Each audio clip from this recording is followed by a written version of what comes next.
What up, Super Fun Force? It's Captain Gamesta. Today we'll talk about everything Beyblade X, everything you need to know, and what others and maybe you might have missed. Let's get right into it, guys. And if you also, by the way, if you want to see more of a long, deep dive into it, analyzing it, and just giving my thoughts, impressions, and critiques, I have another video, a much longer video. This one's going to be a lot quicker and just touch on things like that very quickly. All right, so first of all, it's called Beyblade X for Extreme Dash, meaning the stadium, you have to play it on an appropriate gimmick stadium, because they put a gear cog rail on one side, so when you launch your Beyblade, it's going to get caught on that. It's going to ride it up to the middle and get shot back down, hopefully to, KO, burst, knockout, or stop the opposing Bay. Now, there's now a launcher with 3 prongs on it now instead of 2, so that should hopefully add a bit more stability, and hopefully your Beyblade doesn't wobble as much and, get stuck or whatever, although we'll see how that works in the future. Finally, we only have right spin Beyblades right now and right spin launchers. And we have the ripcord style where you insert the plastic and then it gets, pulled out. We also have the string launcher, which retracts after you use the string. But again, I'm sure in the future we'll see either left spin, dedicated ones, Beyblades or launchers, and also dual spins. All right, so what makes up the new Beyblade X? Only 3 parts, so kind of a downgrade now, right? Burst has saw the evolution of 4, 5, 6 parts, and 7 parts, I don't know, gear attachments, all that stuff, which, is really cool. Now, we only have 3 to worry about. We only have the metal blade itself, yes, metal blade, and then we have the middle ratchet, and then finally the bit, all right? So the bit is what used to be known as either the performance tip or the driver. So we're gonna go in order, quickly. Metal blade. So this is basically an evolution of Metal Fight 2nd Gen. The shapes are, pretty much reminiscent of what we've seen in all Beyblade series, right? And we also still retain the burst function. Now, it doesn't really blow up with as many parts. Usually what we've seen in the videos is the tip or the bit is what breaks off, and that's basically a burst. Now, it's interesting because each blade has its own designation, right? Attack, balance, stamina, defense. They give us 4 in the beginning. But each one also has an individual rating for attack, defense, and stamina. That's going to be a little bit, balance or whatever, I think. But giving each blade its own rating after the fact, I don't know if Takara Tomy is really taking that into consideration or if they're just throwing it out there for the theme. We'll have to see if that's consistent and makes a difference. What we're going to have to do is look at the metal blades and see how they weigh, what their shapes are like, the blades, and see if that really matters. Like, what would make something that's attack type more defensive than than an attack type? If they both are attack types, basically, why would one be rated higher in attack, lower in defense? Why would one be rated lower in defense, higher in stamina? The only way to know is obviously to see what they make and how we analyze them in the future. So keep that in mind, guys, going forward. And then, of course, and I'll talk a little bit more about that in the combos after the parts. So next up, we have the ratchet. The ratchet is the middle part. So basically with the ratchet, you have 2 numbers to designate it, right? You have 360, right? 3-60. So what they're saying is that the first number is how many blades, right, are on the ratchet. And then after that, the 60 number is the height, the dual digit one, how high it stands, right, from the stadium. So I'm wondering if that's also going to be influenced by the bit, right? Is it the ratchet thickness, or, is that basically probably what the main issue is for the height? But again, we'll see when we start comparing them and with future parts. Right now, they only give us 2. They give us the 3, and then they give us the 60. They give us 1, for the blade. So it's interesting to see how that's going to turn out. Can they do, 0, 1, 2, 3, 4, 5, 6, 7, 8? How many are they going to give us? For the height, they only give us 30 and 60, but there's 5 bars there too. So maybe that, excuse me, that means we're going to go from 50 to 90, right? Because 50, 60, 70, 80, 90. So they're probably only going to stick within that range. I don't know if they'll ever do 45, 55, 65. But right now we know there's going to be 5 bars and, probably between 50 to 90.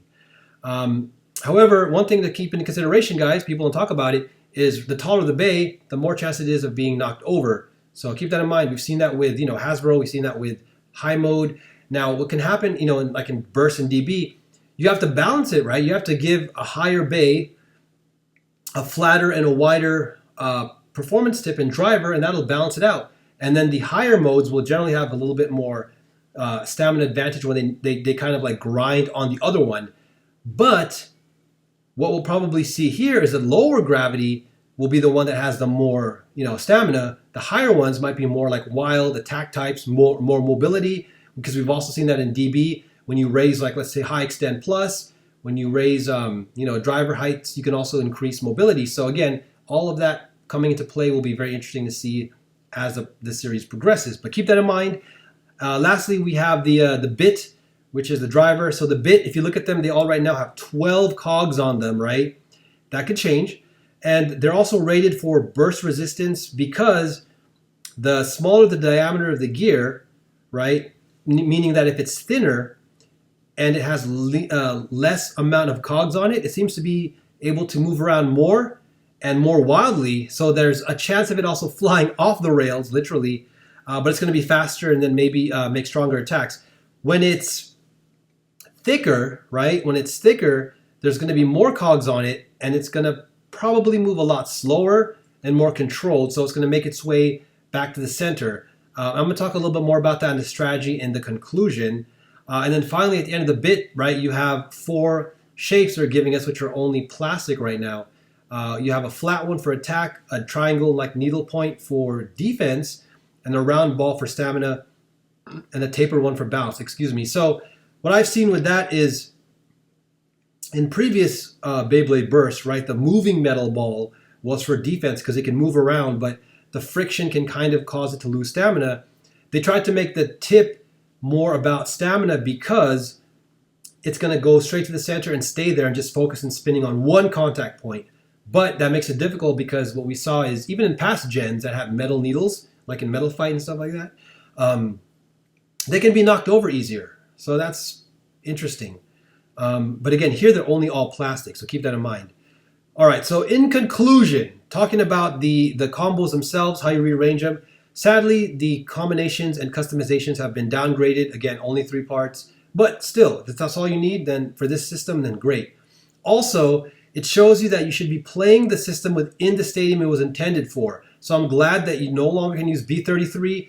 Those are getting impossible to get. And I think that's why a lot of people didn't understand the nuance, the complexity, and the fun, and the balanced competitiveness of playing Dynamite Battle and Burst Ultimate on the standard DB-based stadium. Again, check out all my videos. I talk about it all the time, that people complain, oh, it's all about defense, all about stamina, but only because you have to learn how to use newer drivers, launch differently, and basically try to make attack types or attack balance types. And if you play the game a little bit more WBBA, and you play with like more combinations, and it's all overall funner and more balanced. So if you're going by that logic, like if you don't like that it's easier to play defense and stamina in DB, right? It's easier to make stronger combos. It's easier to build stamina bays. Then on the flip side, there's a chance that Beyblade X is going to be all about spamming attacks, and it's going to get boring real quick because it's going to just be all about launching and then, watching everything just go to chaos. Now, again, that still could be fun. I'm still on board. It reminds me of why I liked Hasbro in the beginning, because Hasbro was like, you launch, they go crazy, they burst, they fly all over the place, but with DB, there was a lot more nuance into how you build a combo, whether you launch an attack type to try to hit the opposing defense or stamina toward the middle. Is a stamina defense guy going to try to launch somewhere else and try to avoid you first in the beginning, maybe counterattack and knock you out? If you're a higher mobile combo, do you launch straight into the center? Do you bank? Do you try to do something that is kind of aiming for a specific spot? I mean, I could go on. There's so much technicality to playing DB on the DB standard base stadium. I just feel it's sad that a lot of people were still trying to play it on the B33. Okay, B33 is still cool. It definitely favors more attack, and you could say that maybe the DB favors more stamina defense, but there's still a lot more of a level field in the meta if people understood how to play attack balance types. And if you play by my, kind of modified WBBA rule system where you also go for points with draws, because you can go for attack types that can still hit the draw, get you both points, and then you can attack the next combo. You can switch your style up. You can try to use a different combo. So again, much more of a better system. And I'll always be covering DB, so look out for that, because I'm going to be playing on the rules that have kind of evolved to make it way more balanced and fun regardless. So look out for that. I'll also be playing a lot of GT on the Hasbro Pro Series Stadium. I do have a B33 Stadium, but I don't want to use it as much anymore because they're just so expensive and hard to get. And the Pro Series, I think, is actually probably a lot more funner and balanced for playing the GT style. If you want to use your Extreme Dash driver and, of course, the GT, then, go for the Pro Series. All right, and then the last thoughts, another pro and con to Beyblade X really quick is I like how Burst was collectible. You can build your favorite combo, you can use it, then you can buy backups to keep them in condition, recolors and everything. Beyblade X, I'm just going to buy one and it's fine. It's probably going to last. You can still see Beyblade metal fights. They can get dull, they can get a little dirty, whatever. But, overall, just having one of the type you like is good enough, really, right? I mean, maybe these drivers can get worn down or these bits, maybe. But I'm not really going to collect all of them. And plus, the artwork looks very simple. The old school sticker style was cool. But these new drawings look really simple. They actually look like a downgrade from the original Metal Fight and Plastic Gen. Beyblade Burst, man, once they hit GT and DB, they're like works of art. They're like engravings. It's like stained glass. It just looks amazing to look at. And that's why I also still, like I said in my other video, check that out, I buy Quad Drive and Quad Strike because they might not be as intricately designed as Dynamite Battle from Takara Tomy, but they still have cool color combinations, and you can still see somewhat of a design, even though I don't know why Hasbro put the 2 open slot holes into the middle of every chip. It's just ridiculous. But again, having the GT chips and the cores from Takara Tomy's Burst and DB series, again, it's like little characters and works of art, and to me that's amazing, and it's not really going to be present in Beyblade X. But anyways, like I said, I'm still going to be buying and playing it, so check out a lot of my Beyblade X videos coming out. And it's going to be just Attack City, guys, so we'll see how that works, and I'm excited. So let me know what you think in the comments below. What are you looking forward to with Beyblade X? Where could it go in the future? Could they probably make collectible, repainted ones that, if you play with them, the paint's going to scratch off? Is the metal going to be like super anodized and powder coated to be a specific color? We'll see. And I'm wondering if they're going to give us metal bits somehow. Metal bits, gimmick bits. Could they for once give us more gimmicks on the metal blade? Who knows? We'll see. But either way, guys, I think it's going to be a fun time. Beyblade's always fun, so enjoy it, guys. And don't forget, like and subscribe for tons of Beyblade content. Again, DB, as well as Beyblade X and GT. And, of course, other stuff that I cover. Some Nintendo stuff, retro toys, and Nerf. All right, guys. Don't forget, keep your faith safe, prayer, spread that love, be positive, be thankful. I'll be coming back at you. Peace.